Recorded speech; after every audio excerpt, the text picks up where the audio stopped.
Hello, everybody. This is Fernando for the latest Godzilla podcast. All right, one more bit of news, a good bit of news, because we finally have a confirmation with regards to an item that's been pretty vague in the Godzilla world. And then lastly, just a small bit of news on how the Kong film ties in to the Godzilla world and why this makes sense.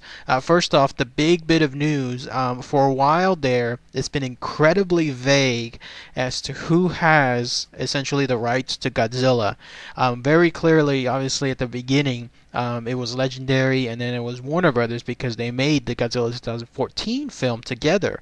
But once Legendary left Warner Brothers to go to Universal, there have been articles that have been contradicting each other, stating that Legendary kind of took the rights with them of Godzilla to Universal, and then others stating that no, Warner Brothers still has the rights to Godzilla, but Legendary can still co-produce with them together. And then finally, another contradiction saying Legendary doesn't have anything. Everything just stayed with Warner Brothers altogether.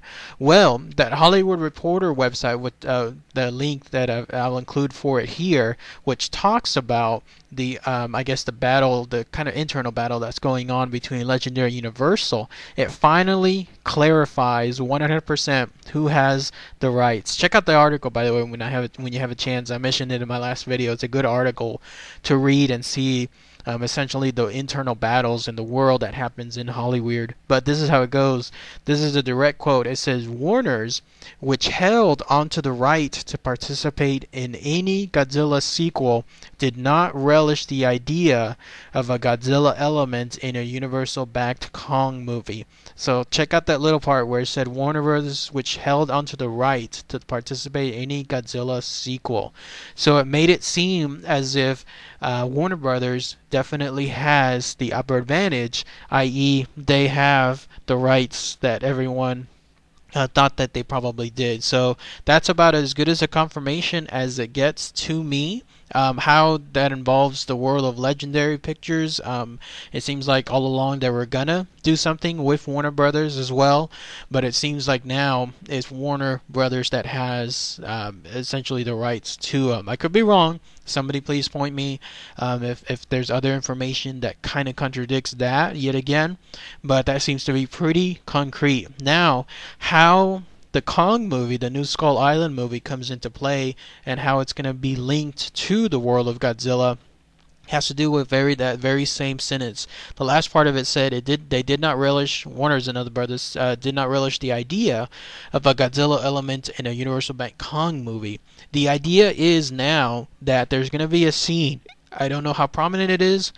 I don't know how behind the background it is, but there's going to be a scene in the Kong Skull Island film where there's going to be references to MONARCH.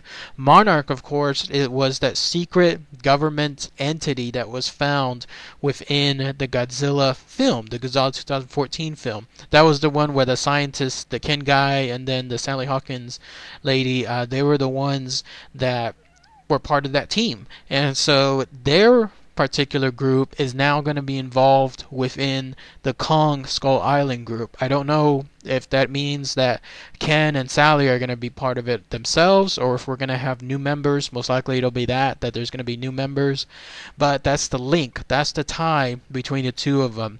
And I like that because the Godzilla 2014 film made it seem like the intentions of this MONARCH organization, they seem to be good, but they also seem to have ulterior motives. It all goes back to the idea of why build, like say that cocooned Muto, why build a plant around it and harvest and try to harvest, I guess, the energy or whatever it was producing, while at the same time satisfying the cravings of these scientists, making sure that whatever kind of research, whatever kind of clues they were trying to get, that it was being fulfilled on their part, while at the same time a corporation getting, I guess, a free license to get as much energy as possible from the Muto.